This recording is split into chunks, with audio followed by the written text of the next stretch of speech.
Now, this is one of the most popular questions I've gotten about being an Uber driver and a Lyft driver. How much money do you make per hour when it comes to driving for Lyft and driving for Uber? Now, there's a bunch of weird, tricky things that come into this question. So first off, I'm gonna give you a very simple answer, and then I'm gonna go into more nitty-gritty technical things that you might not know about and might not even think about. Now, first off, when I drove for Lyft and Uber in Boston, which is important to say, I'll get to that in a little bit, I made on average between $20 and $25 an hour driving for Lyft and driving for Uber. So if you're looking for like a quick quote, for me, driving in Boston, $20 to $25 an hour on average is what I made. However, this gets way more technical and way weirder than you can imagine. I even got this big comment on one of my Lyft and Uber videos saying, hey Mark, I'm looking to make this amount of money. Do you think I can do that? Now, you can make a lot of money driving for Lyft and driving for Uber. I did. However, the number one factor that determines how much money you can make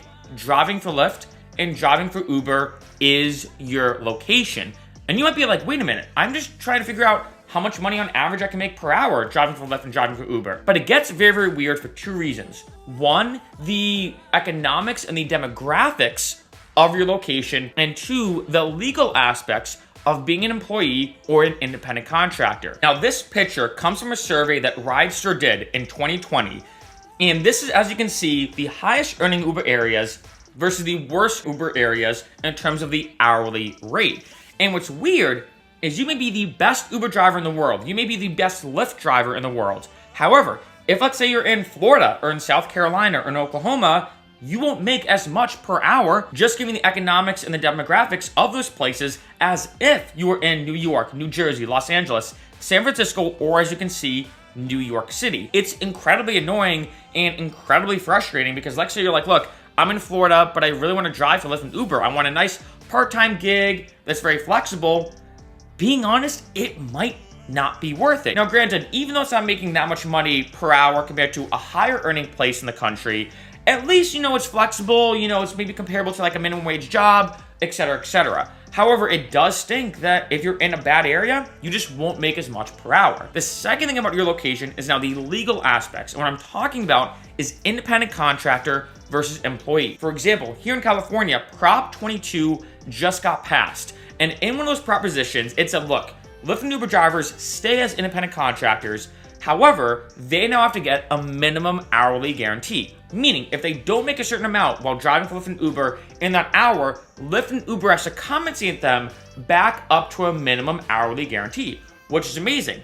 However, when I drove in Massachusetts and Boston, I did not have that. There were some times I would drive and let's say a non-peak hour, let's say Tuesday at 11 a.m., I maybe got one or two rides, and I might make, after taxes and fees and depreciation, maybe only $4 or $5 in that 1 hour. And I'm like, great, I just wasted an hour just to make $5. I would have rather just stayed home and worked on music or worked more on YouTube videos or something like that. So this depends state to state. And this is why you always want to do the research in your state. This is also why I suggest make sure you drive for Lyft and Uber part-time. If you're considering going right into full-time driving, just do it part-time because, hey, you don't know if you're going to like it or not. Obviously, there's a lot of pros to driving for Lyft and Uber, but a lot of cons as well. But in addition, maybe the area that you live in just isn't that suitable. And that's something to keep in mind. Now, one last very important thing I want to say at the end of this video is to make sure you drive during the peak hours. Because you may be wondering, like, wait a minute, Mark, you said in the beginning of the video you made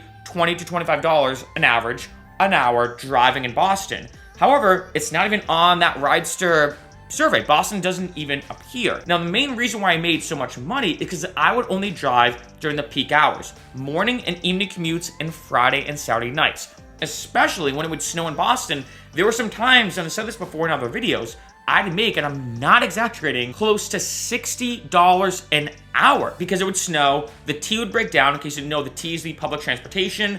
A lot of people take it, and being honest, it always breaks down. So when it would break down, people need to get to work. It's snowing. That equals a high surge rate, which equals more money in my pocket. So especially during the winter times, it'd almost be like feast or famine, where during the winter times, it'd be crazy good for driving with Lyft and Uber. In the summer, especially because a lot of the college students wouldn't be there. And as you can imagine, Boston's a very college-heavy city. During the summer, it actually wasn't worth it at all. I actually would expect to not really drive for Lyft and Uber during the summer, but I'd expect to drive more during the winter, just given those demographics. So this is something you want to keep in mind. And in addition to that too, Lyft and Uber would sometimes do different bonuses or surge rates. This is why you need to sign up with both apps.